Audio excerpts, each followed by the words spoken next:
పుత్తూరు సమీపంలోని Vepagunta railway track వద్ద రైలు ఢీకొని ఇద్దరు పిల్లలు ఒక వ్యక్తి చనిపోయాడని చెప్పేసి రైల్వే లోకో పైలట్ స్థానిక పుత్తూరు పోలీసులకు కూడా సమాచారం అందించడంతో పోలీసులు మృతదేహాలను పరిశీలించగా చనిపోయింది మోహన్ తన పిల్లలు ఇద్దరే అని చెప్పేసి తెలుసుకున్నారు. లోకో పైలట్ చెప్పిన వివరాల ప్రకారం ప్లాట్ఫామ్ పైన ఉన్న మోహన్ హుటాహుటిన పరిగెత్తుకుంటూ వచ్చి ఆత్మహత్యాయత్నానికి ప్రయత్నించాడని చెప్పేసి, అయితే పిల్లలు అతన్ని కాపాడే ప్రయత్నంలోనే రైలు ఢీకొని మృతి చెందారని చెప్పేసి కూడా తెలుస్తోంది. నారాయణవనం పోలీసులు కేసు నమోదు చేసి దర్యాప్తు సాగిస్తున్నారు. అయితే డీఎస్పీ వివరణ ప్రకారం మోహన్ చనిపోవడానికి గల కారణాలు ఇంకా పూర్తిగా తెలియలేదని విచారణ నిమిత్తం తెలియజేస్తామని తెలిపారు.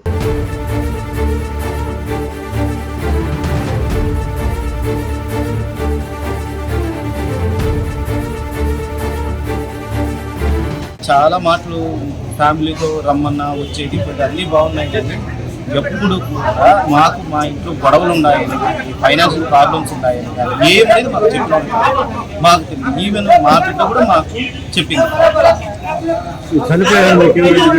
మాకు ఆ పక్కింటి వాళ్ళు మరదల ఫోన్ నెంబర్ 3 గంటల సమయంలో ఈ విధంగా వాళ్ళ ఇద్దరు చనిపోయిండారని చెప్తే మేము మీరేమవుతారు? నేను మేనమామ పెంచింది, సాకింది, పెళ్లి చేసింది అన్నీ. వాళ్ళు 4 అక్క చెల్లెలు, ఈ అమ్మాయి 2వ అమ్మాయి.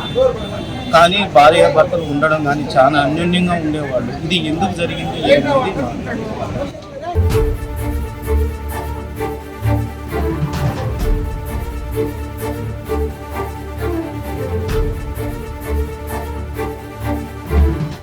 ఏం జరిగింది అసలు? ఒకే కుటుంబంలో 5 మంది ఒకేసారి చనిపోవడం అంటే చాలా బాధాకరం. అసలు ఏం జరిగిందంట? బాధాకరం అంటే ఇది చాలా చాలా బాధాకరమైన విషయం. నాకు నిన్న 2 గంటలకి మా బంధువే ఫోన్ చేయడం, నేను అక్కడి నుంచి బయలుదేరి రావడంతో ఇది ఎలా అయిందంటే, అతని వల్ల కానీ ఆ అమ్మాయి మాకు ఒక మహాలక్ష్మిలాగా దొరికింది మా ఇంటికి. ఆ బిడ్డ బాగా కష్టపడింది.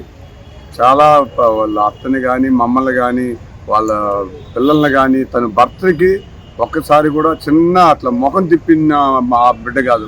అంత మంచి బిడ్డని ఈరోజు ఈ గతి వచ్చిందంటే ఆ భగవంతుడు ఎందుకు ఇట్లా చిన్న చూపు చూశాడు అనేది మాకు చాలా చాలా బాధాకరంగా ఉన్నది. ఇప్పుడు నిన్నటి వరకు మేము అనుకున్నది ఏంటంటే ఏదో వేరే విధంగా ఏదైనా జరిగిందేమో అన్నట్లు కూడా కొన్ని ఊహాగానాలు చేశాము.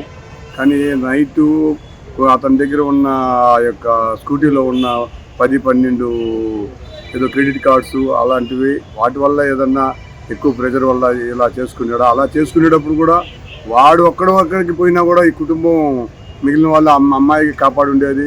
మా వదిన, ఆమెకి సెంట్రల్ గవర్నమెంట్ నుంచి 15,000 పెన్షన్ వస్తూ ఉంది, ఆమె కాపాడు ఉంటుంది. పిల్లలు ఒక రకంగా పెద్దోళ్ళు అయిపోయినారు, వాళ్ళు ఎట్లా కొద్ది రోజుల్లో బతికిపోయి ఉంటారు, మేము కూడా చూసుకొని ఎవరు చేసి ఉంటాము. వాడు ఒక్కరితో పోయినా కూడా పోయింది. కానీ ఇది చాలా మా యొక్క జీవితంలో ఇంకా మేము కోలుకోలేని అలాంటి పరిస్థితికి మేము ఏం చెప్పుకోవాలని కూడా తెలియలేదు. ఒక ఫైనాన్స్ పరంగా కానీ ఇంకా ఏ పరంగా ఉన్నా కూడా మాకేదైనా చెప్పుకోన్నా, ఆ అమ్మాయి వాళ్ళ ఇంట్లో కూడా ఏదైనా చెప్పుకోన్నా పర్వాలేదు. వాళ్ళు అక్కలకో ఎవరికో చెప్పుకోన్నా, వాళ్ళ అమ్మకో ఎవరికో చెప్పుకోన్నా కూడా బాగుండేది.